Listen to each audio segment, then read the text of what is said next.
আপনারা কি কখনো এমন কিছু জায়গার নাম শুনেছেন যেখানে মৃতেরা ঘুমায় না, যেখানে একবার মাটি খুঁড়লেই আপনি ফিরিয়ে আনতে পারেন প্রিয়জনকে, কিন্তু সেই ফিরে আসাটা হয় ভয়ানক, অমানবিক? আজকের গল্প স্টিফেন কিংয়ের লেখা এক ভয়ঙ্কর সত্যের নাম পেট সেমেটারি। গল্প শুরু হয় লুইস ক্রিড নামে একজন ডাক্তারকে নিয়ে, যে তার স্ত্রী রেচেল, মেয়ে এলি, ছেলে গেজ আর একটি বিড়াল চার্চকে নিয়ে চলে আসে মেইন রাজ্যের একটি ছোট শহরে লাডলো। নতুন পরিবেশ, নতুন মানুষ, নতুন জীবন। সবকিছু স্বাভাবিক মনে হলেও বাড়ির পিছনে একটি রহস্যময় কবরস্থান লুইসের জীবনে নিয়ে আসে ভয়াবহ বিপদ। এই কবরস্থানে এলাকার শিশুরা তাদের পোষা প্রাণীদের কবর দেয়, কিন্তু কবরস্থানের আরেকটু গভীরে লুকিয়ে আছে এক প্রাচীন আদিবাসী কবরস্থান, মিকম্যাক ইন্ডিয়ানদের পবিত্র কিন্তু অভিশপ্ত ভূমি।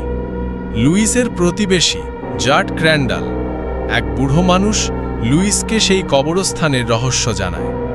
জার্ট বলে, এখানে যদি কারো মৃতদেহ কবর দেওয়া হয়, সে ফিরে আসে জ্যান্ত হয়ে। একদিন এলির পোষা বিড়াল চার্চ রাস্তা পার হতে গিয়ে গাড়ি চাপা পড়ে মারা পড়ে। এলি কান্নায় ভেঙে পড়ে, রেচেল মানসিকভাবে ভেঙে পড়ে। লুইস চায় না তার পরিবারে দুঃখ থাকুক। তখন জার্ট তাকে নিয়ে যায় সেই অভিশপ্ত কবরস্থানে। চার্চকে কবর দেওয়া হয়, আর পরদিন সকালেই বিড়ালটি ফিরে আসে, কিন্তু সে আর আগের মতো নয়। তার চোখে অদ্ভুত দৃষ্টি, তার আচরণ হিংস্র। আর তখনই লুইস বোঝে যে মৃতেরা যেন মৃতই থাকে। লুইসের মনে সন্দেহ বাড়তে থাকে।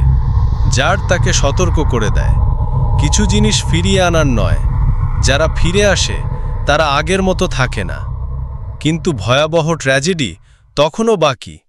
একদিন লুইসের ছোট ছেলে গেজ রাস্তা পার হতে গিয়ে ট্রাকের ধাক্কায় মারা যায়।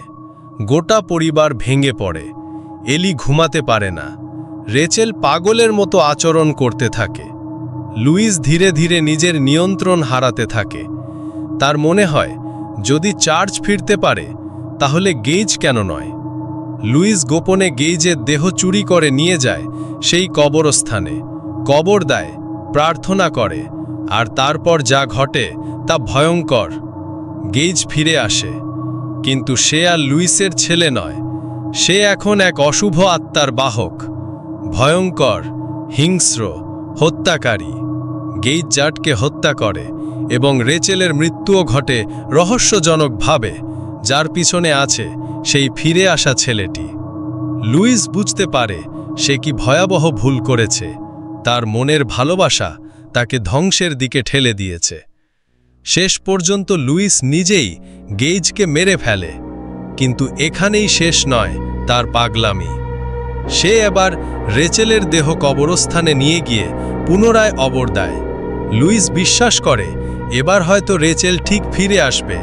কিন্তু রাত গভীর হলে রেচেল ফিরে আসে, মুখে মৃত্যু আর পচনের গন্ধ নিয়ে, আর পর্দা পড়ে এক ভয়ঙ্কর জীবনের উপসংহারে।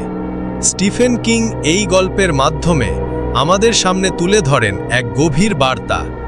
প্রিয়জনকে হারানো কষ্টকর, কিন্তু তাদের অশুভভাবে ফিরিয়ে আনাটা তার থেকেও ভয়ঙ্কর। এই গল্পে ভূত বা রাক্ষস নেই, আছে মানুষের নিজস্ব আবেগ, দুর্বলতা এবং প্রিয়জনের জন্য সবকিছু করতে চাওয়ার ভয়ঙ্কর ফলাফল। লুইস ক্রিড আমাদের দেখায়, যখন মানুষ প্রকৃতির নিয়মকে বদলাতে চায়, তখন সে নিজেই হয়ে যায় নিজের জীবনের অভিশাপ। আপনি যদি কখনো এমন কবরস্থানের কথা শোনেন যেখানে মৃতেরা ফিরে আসে, মনে রাখবেন, কিছু মৃতদেহ কবরেই ভালো থাকে। স্টিফেন কিংয়ের পেট সেমেটারি আমাদের শেখায়, সব কিছুর মূল্য দিতে হয়, এমনকি যদি সেটা হয় প্রিয়জনকে ফিরে পাওয়ার ইচ্ছা।